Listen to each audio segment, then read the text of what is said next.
कन्या को भोजन से मिलने वाला फल, जो कन्याओं को आप भोजन कराते हैं, नवरात्रि, अष्टमी और नवमी के दिन कन्या भोजन का प्रावधान भारतीय संस्कृति में हर जगह पर किया जाता है।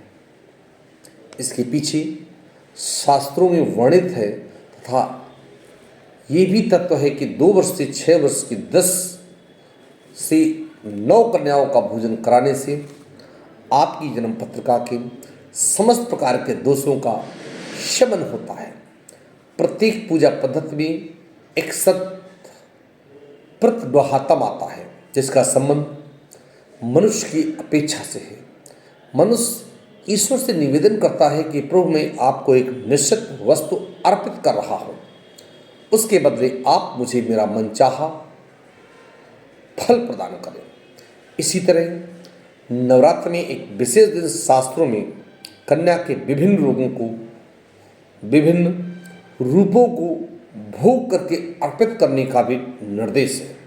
इससे आपकी मनोकामनाएं पूर्ण होंगी। 2 वर्ष की कन्या को कौमारी कहा जाता है। ऐसी मान्यता है कि इसके पूजन से दुख और दरिद्रता समाप्त होती है।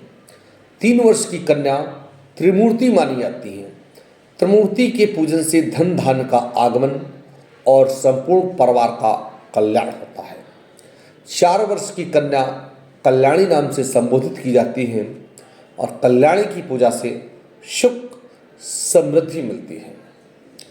5 वर्ष की कन्या रोहिणी कही जाती है और रोहिणी के पूजन से व्यक्ति रोग मुक्त हो जाता है। 6 वर्ष की कन्या को कलिका कहा जाता है और कलिका की अर्चना से विद्या और राजयोग की प्राप्ति होती है। 6 वर्ष की कन्या को 7 वर्ष की कन्या को चंडिका कहा जाता है। चंडिका की पूजा अर्चना और भोजन करने से ऐश्वर्य की प्राप्ति होती है। 8 वर्ष की कन्या को सामूही कहा जाता है और सामूही की पूजा अर्चना से लोकप्रियता प्राप्त होती है। 9 वर्ष की कन्या को दुर्गा की अर्चना से शत्रु पर विजय मिलती है तथा असाध्य कार्य सिद्ध होते हैं। 10 वर्ष की कन्या सुभद्रा कही जाती है और सुभद्रा के पूजन से मनोरथ पूर्ण होते हैं और सुख संपत्ति की प्राप्त होती है। मैं कानपुर से पंडित दीपक पांडे, ज्यों सजा।